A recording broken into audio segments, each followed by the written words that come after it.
cognizant of things of that nature, like, because you wouldn't want to find out, or, from TMZ or whatever fucking, Twitter or IG that your fucking loved one passed away. Like, nobody wants to go through that. That's whack. So moving on. The next foul thing is what's this white reporter's name, Raves? The lady? What's her name? Turn your mic on. Sorry, I think you referred to as Alison White Bitch, something like that. Alison. What's her? Come on, fact checker. Like, what's her real name? No, Digga said she was gonna get that because I don't have access to.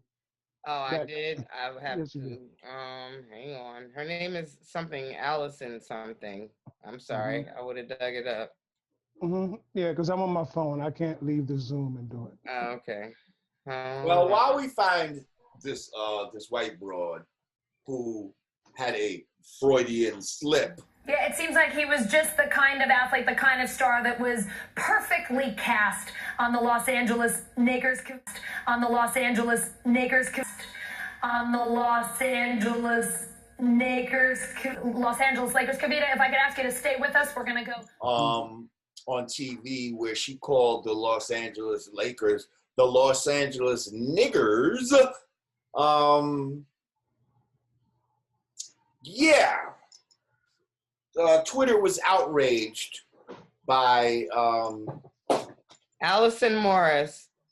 Alison Morris. Okay.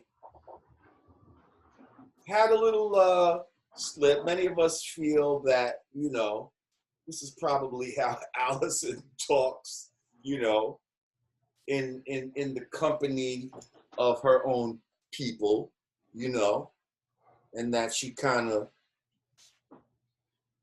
said some shit that she might say at other times at the wrong time.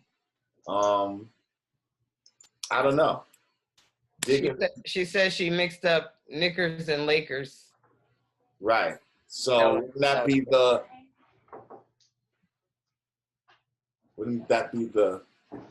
Knickers?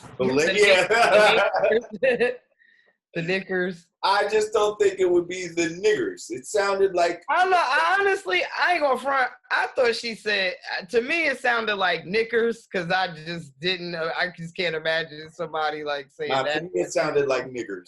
That was some bullshit. They playing games, y'all. They playing. It sounded like the Los Angeles. But we can make niggas sound. We can make niggas sound like Nick if we wanted to. We do it every day. That's a phonetic. That's a phonetic stretch. That's a phonetic stretch for a journalist. It's not a stretch, nigga. No, it's not. I don't believe. Well, you know what? I don't believe. I didn't hear nicka. Everybody else heard niggers. She sounded like Los Angeles niggers with a hard ER. They're playing games. They're playing games. They're pushing the envelope to see how far they could take these type things, man. There's too many of these type of accidents and slip-ups, you know what I'm saying? That was her first day on the job. You think her first day on the job, she said, let me see how far I can stretch the envelope? Well, no, that was her, I don't know if it was her first day. That was her first time live broadcast. Not ever. She's been broadcasting. Maybe no, I guess that was her first. Yeah, she has a new show. Yeah, that was her first whatever there. That whatever. Right, yeah, because she got whatever segment she was doing, that was like day one. Right. Probably the last day. Well, motherfuckers is trying to get her fired. And you know, if you feel like, if you feel like it's that important to you, then hit up who you need to hit up at MSNBC, maybe it's some of the producers. I don't know who the fuck you need to hit up, but let them know that you're not happy about, this white woman saying Los Angeles niggers or knickers or whatever the fuck she said. Or anything that even sounds like it. Exactly. And get her the fuck out of here. If this is such a mute culture that you want to fucking be muting motherfuckers, that say the wrong shit, get her the fuck out of here, Where did Knicks even come from, though? That I would say that, like, it's like, damn, sis, even if I wanted to defend you, where did Knicks come from? Because that's a reach right there. And then, why would you talk about the Knicks? They weren't. And then And then nigger is so taboo terrain to even go there. Like, it's just too much, man. It's too much to question in this, in my opinion. You know what I mean? Right. Yes, I'm not rolling. Fuck her. You know what I'm saying? Right. Fuck her mammy, all that good shit. You know right. Well, she's scumbag number 2. Right. Now, finally, we're going to land on scumbag number 3. And and I know about him, Jay. I could touch on this that. was a big scumbag right here. The timing of this scumbaggery was, it was pretty classic. It was a classic scumbag move, is all I can say. I'm talking about this guy. What's his name? Ari Shaffir? What the fuck's his name? Ari Shaffir. Ari Shaffir. Mm-hmm. Ari Shaffir decides he wants to make a video saying, that he's happy that a rapist died too late or whatever, however many years too late, and he's happy and blah, blah, blah, blah, blah. And talk about too soon. Even if this was how you felt, this motherfucker said this shit, as soon as he found out. Yeah, hours within his death. What kind of piece of shit move was that? Can I touch on this, Jay, please? Oh, speak on it. Okay, so I happen to be a fan of the comedian Ari Shaffir. What's interesting is he runs in what would be considered the most progressive circle of comedians. He comes out the Joe Rogan camp. All right. Okay. Well, the thing I do know is they're very funny about that rape thing, and they definitely be on some retroactively go find and kill all the rapists. That is a part of their campaign. But I think that he went way too far with this. It was completely insensitive. Definitely to the other loss of life. And also, wasn't Kobe acquitted of that? You know what I'm saying? So Kobe never even went to trial for it. The charges were dropped because the woman didn't want to testify. But he did admit to rape and settled in a civil suit. Oh, it wasn't one of those things where this was just a money grab for old girl. Okay. He might have got a little aggressive with the Hunan. Okay, so what I will say but basically, he paid his dues. She's fine. I'm not gonna say she's fine. I'm not gonna dismiss a victim like that. But she wasn't willing to take it to court, and they just made an amicable agreement, and that was that. And that was done in very poor taste. I think it was bad taste, Jay. I think he deserves what your ilk refers to as a justice. I'm all for that. I'm not gonna front. Even if it wasn't bad taste, I think hypothetically, I think somebody should put their hands on him. Somebody should have put their hands on who? The guy or Kobe? Hypothetically, Ari Shaffir. You know what I'm saying? What? That's tasteless, completely tasteless. In these days of lawsuits, I don't think nobody really trying to put hands on anybody.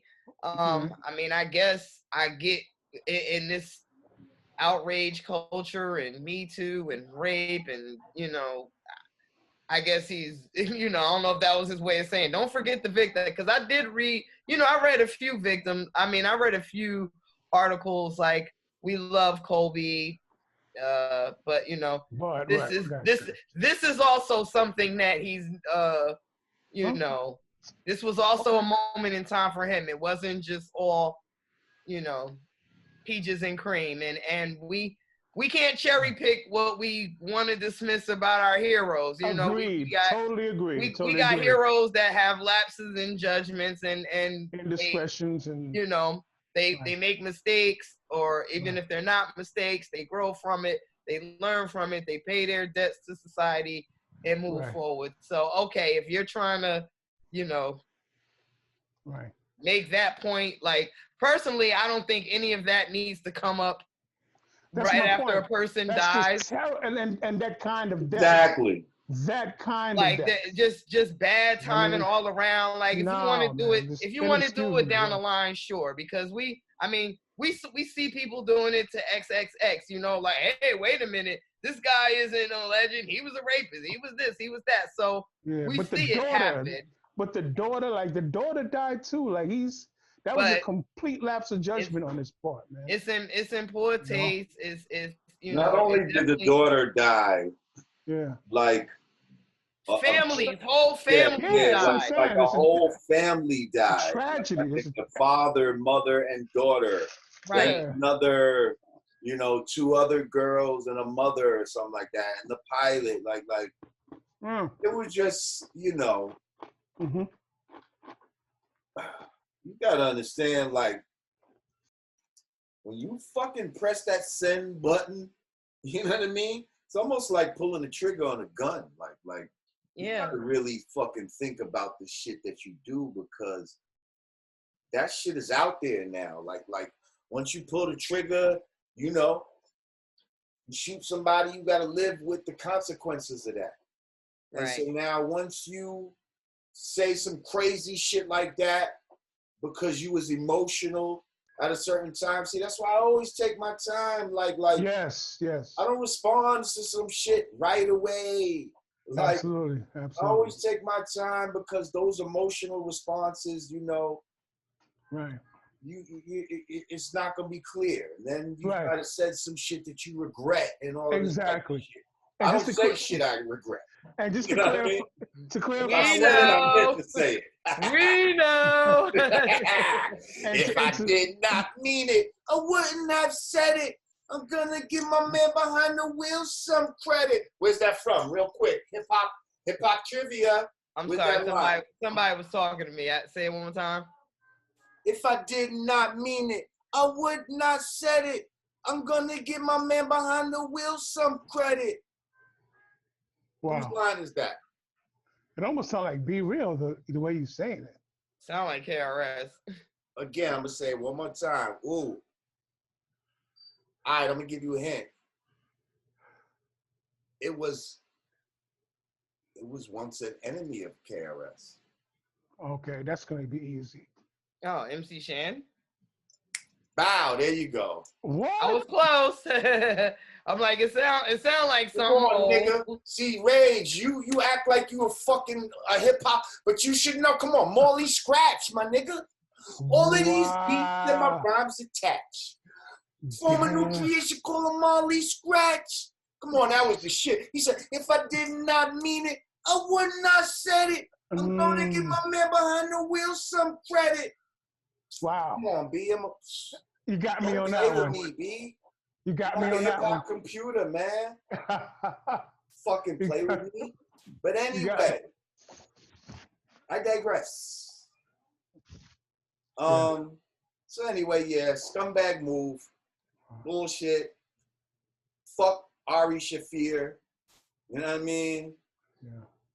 And well, and the good thing is those few blurbs in history pale in comparison to all of the love and and all of the beautiful reports. There was actually a hashtag trending today, #GirlDad. Beautiful story and just everything about like. See, I tuned out because it makes me emotional, but like, I don't know, just seeing him like being so proud of his daughter, and I like the story of people asking him, you gonna have a son to carry on your legacy? He like, I don't need a son, baby girl got it. So that's the part that's really like she ain't even like. She was on her way, and there's so many videos of her alley-ooping and spinning and driving the ball. Like, oh, man. Now, what's crazy is I saw a picture, right? I saw a picture where it looked like she was standing there. She had her hands on her fucking hips, and her shirt was like in her mouth, kind of like that. And then there's a picture of him doing the same exact thing on the court. Yeah. Like it was some real DNA type of shit. Like, damn, that's it was deep. crazy. Like father, like Deep. daughter type of shit. Like, and you could see the intensity in both of their eyes. It looked Wow. like they was at the free throw line or some shit. Damn. You know what I mean? And they both was like, had the same kind of intensity. She had the same intensity that he had. Yo, that picture, matter of fact, I hope I can find that picture and include it. Jay, can I ask you something? Have you personally identified any specific traits that you may not have picked up visually from your father that you could attribute to your father, you know, personally? Oh, absolutely. Like, I mean, I didn't even like fully grow up around my pops like that, but we got the same kind of sense of humor. You know, we both kind of analytical type of dudes. There's a lot of things. Yeah. I am my father's whole kid. I like this is my father's face. Wow. I had his ears. Everybody say we walk the same because we both like slew-footed. And is that a term still, slew-footed? You know you would when you say slew-footed. Girl, if you said it, is that still a thing? If Rah Digga says it's still a thing. Go ahead. Okay. Yeah, but I got my dad's walk, and you know, up until I transformed into my woman body, like I was long and lanky like him for forever, like the entire duration of my early career. So I definitely got everything from my dad. Like as I'm getting older, I'm growing into my mom. I got all this from my mom. Wow. No. What about temperament though? Like, what about temperament? Like character attributes, stuff like that. I think temperament, I might get more from my mom. My dad's a jerk. my dad's an asshole. My dad's a Taurus. Why the man always got to go under the bus? God. No, he was cool. No, he was the coolest cutter in Calhoun. But he was like, you know, he was like one of them unapologetic assholes. Like, throw your leftovers away. Like, damn, I was looking forward to coming home eating that. So what? Like, yeah, like. She was taking up space in the Frigidaire. Had to get it out. Like, definitely don't give a fuck about your feelings. Early. But you know, you need those. Like, he was we was growing up, he was like the building monitor, like, you know, like kids and stuff. Or like he was the person to check everybody kids and like all my cousins, like he was the mean uncle, like I'm gonna tell your uncle, oh, please don't tell him out, please. Like he was, you know, he's that guy. Then later, you know, the drunk uncle at the cookout, like hey. Okay now, shit, man. Okay now, that's you, Digga. You got that kind of so Hey, yo, do y'all notice how crispy my camera is compared to everybody else? My camera not crispy? I can't tell. I don't know how to zoom in mine. No, it's the lighting. Are you using a webcam or are you using your computer camera? Who, me? Yeah. My computer? I don't know. Yeah. Maybe it's foggy. Now, well, I'm just saying it's probably not going to have the intensity that. Because I'm using a real webcam. I'm not using my... Yeah, yours is a little sharper, Jay, now that Yeah.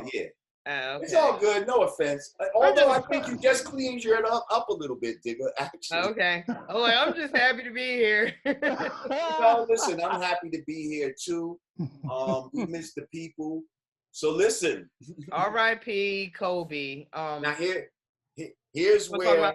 You want to talk about the Grammys at all? I didn't watch them, but hang on a second. Okay. Cause this is what we usually do at the show at one point, but y'all take the shit for granted usually because we were sitting in the motherfucking Black Lady Theater and it looked all gravy and you know, I don't need to donate to the show. You know what I mean? Listen, we got shit to do. We got builders work that needs to be done. Okay, So now, you see it's all real in the motherfucking field. Okay?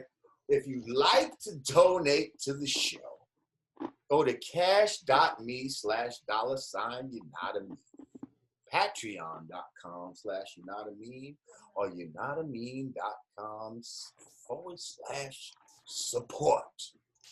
Okay? We appreciate you. We're looking for some big donations right now because we're trying to move into different venues and all of that, and, you know, upgrade our personnel, all kind of things we striving to do right now. And, you know, we striving to do for self, and we need you to support. So please, add on. Let's build up to the positive and destroy the negative. And help us make a healthier fact checker, please. What's that? Help us make a healthier fact checker. Keep me accountable. That's right.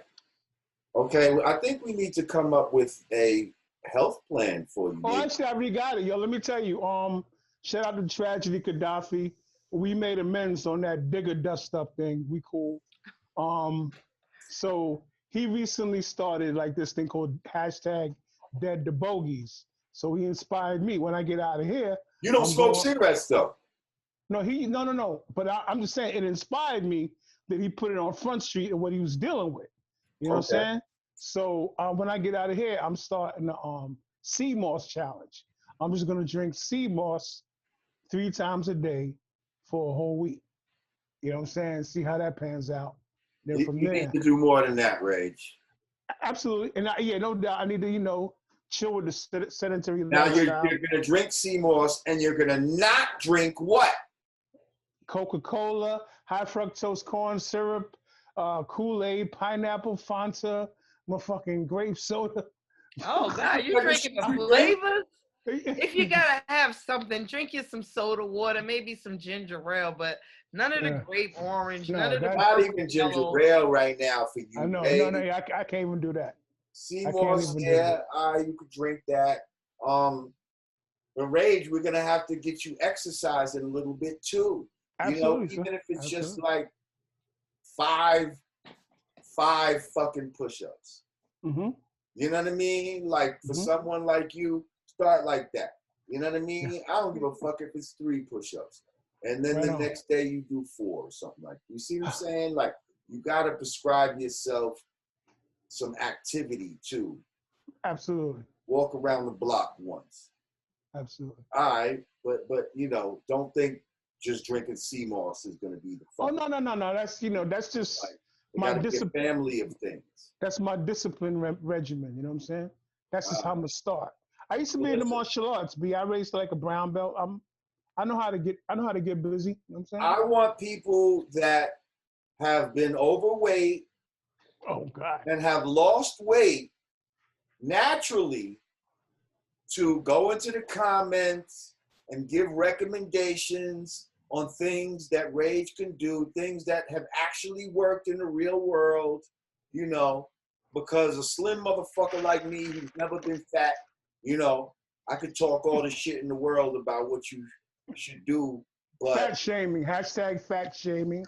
Go ahead. I ain't nobody fat shaming, I'm just saying, sometimes we need shame in order to do right. But anyway, let's hear from some people that actually was overweight at one time, lost the weight naturally without the stomach stapling and all that. You know what I mean?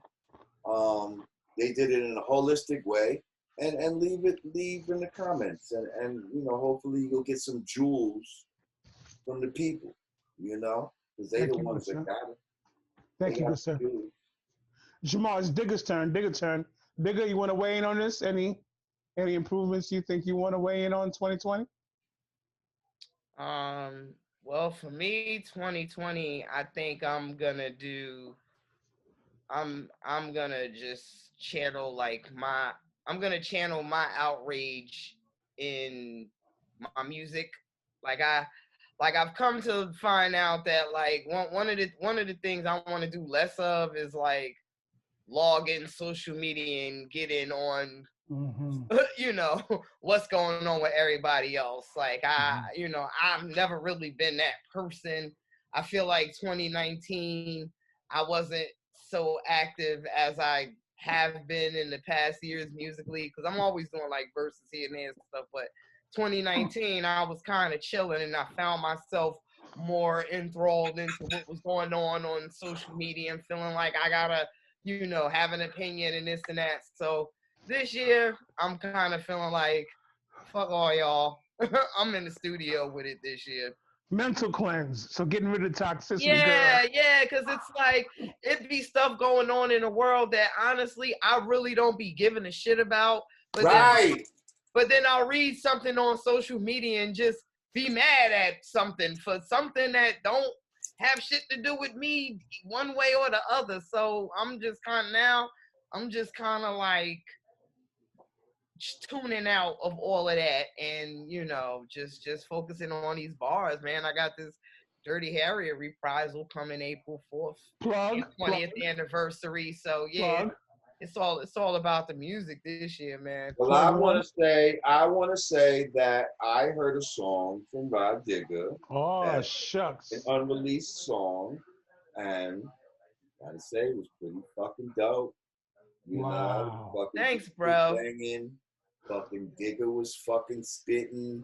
It was like she ain't miss a beat. I was impressed.